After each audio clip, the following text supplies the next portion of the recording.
బులెటిన్లో మరో breaking news. పసికందును చంపి కిడ్నాప్ డ్రామా ఆడింది ఓ కన్నతల్లి. ఈ ఘటన తమిళనాడులోని వడలూరులో వెలుగు చూసింది. వివాహేతర సంబంధానికి అడ్డుగా ఉందనే నెపంతో పసికందును అత్యంత దారుణంగా కడతెర్చింది ఆ కర్కశ తల్లి. ఈ ఘటనలో వడలూరుకు చెందిన రాజేశ్వరిని పోలీసులు అరెస్ట్ చేశారు.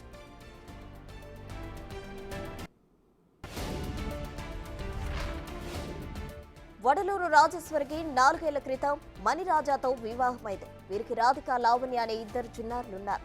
4 నెలల క్రితం భర్తతో రాజేశ్వరికి గొడవ జరిగింది. దీంతో ఇద్దరు వేరువేరుగా ఉంటున్నారు. అంతేకాదు మరో వ్యక్తితో రాజేశ్వరికి వివాహేతర బంధం ఉన్నట్లుగా తెలుస్తోంది. ఈ క్రమంలో భర్తతో ఉన్న విభేదాల కారణంగా తన 2 కూతుళ్లను భర్త తీసుకుని వెళ్లాడని, కిడ్నాప్ చేశాడని డ్రామా మొదలుపెట్టింది. ఈ మేరకు పోలీస్ స్టేషన్లో ఫిర్యాదు కూడా చేసింది. అయితే పొంతన లేని సమాధానాలు చెబుతుండటంతో పోలీసులు తమదైన శైలిలో రాజేశ్వరిని విచారించడంతో అసలు నిజం వెలుగు చూసింది. 5 నెలలు ఉన్న తన కుమార్తె లావణ్యను చంపేసి డ్రైనేజీలో పడేసినట్లు పోలీసులు విచారణలో తెలిసింది. డ్రైనేజీలో చూడగా పాపం మృతదేహం లభ్యమైంది. దీంతో పోలీసులు రాజేశ్వరిని అరెస్ట్ చేశారు. ఇదే అంశానికి సంబంధించి మరిన్ని వివరాలు మా ప్రతినిధి దామోదర్ ఫోన్ లైన్ అందించేందుకు సిద్ధంగా ఉన్నారు. దామోదర్, చెప్పండి, ఇంత ఘాతుకానికి పాల్పడింది ఆ కన్నతల్లి, ఆమెపై ఎటువంటి కేసు నమోదు చేసే అవకాశం ఉందంటారు?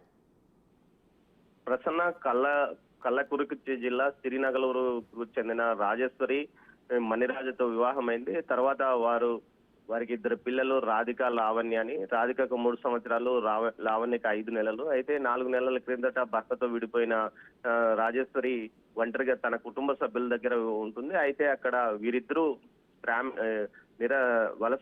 రోజు కూలీ పనికి వెళ్లేవారు. అయితే ఈ నేపథ్యంలో భర్త నుంచి విడిపోయిన సందర్భంలో పిల్లలిద్దరూ ఆమెతో ఉండడం, వారి పోషణ భరించలేకపోవడం, దీంతో పాటు మరో సంబంధాన్ని ఏర్పాటు చేసుకోవడం, వివాహేతర సంబంధం, ఇవన్నీ ఆమె జీవితంలో సమస్యలు తెచ్చిపెట్టాయి. ఈ నేపథ్యంలో నిన్న ఉదయము తన వివాహేతర సంబంధానికి అడ్డుగా వస్తారని చిన్న కూతురు లావణ్య 5 నెలల పాపను గొంతు కోసి చంపి ఆ తర్వాత ఒక చాపలో చుట్టి వేసి డ్రైనేజ్ లో వేసింది. అయితే తన భర్త పిల్లలిద్దరిని బలవంతంగా మరో 2 వ్యక్తులతో వచ్చి తన పిల్లలిద్దరిని వెతుకు వెళ్ళాడంటూ కూడా పోలీసులకు ఫిర్యాదు చేసింది, వడగళ్ల పోలీసులకు. అయితే పోలీసులు భర్త మణిరాజన్ విచారించాడు. అతను గొర్రెల కాపరి, తాను 2 రోజుల నుంచి గొర్రెల వద్దే ఉన్నాను, తాను ఎక్కడికి వెళ్ళలేదంటూ కూడా పోలీసులకు స్పష్టమైన సమాధానం ఇవ్వడంతో అతని సమాధానానికి సంతృప్తి పడిన పోలీసులు మరోసారి రాజేశ్వరిని పలు దఫాలుగా విచారించడంతో ఆమె ఇచ్చిన పొంతనలేని సమాధానాలు, చివరకు ఆమె తానే బిడ్డను హత్య చేసి ఈ విధంగా డ్రైనేజ్ లో వేశానంటూ సమాచారం ఇవ్వడంతో వడగలూరులోని డ్రైనేజ్ లో వెతకగా ఆ అమ్మాయి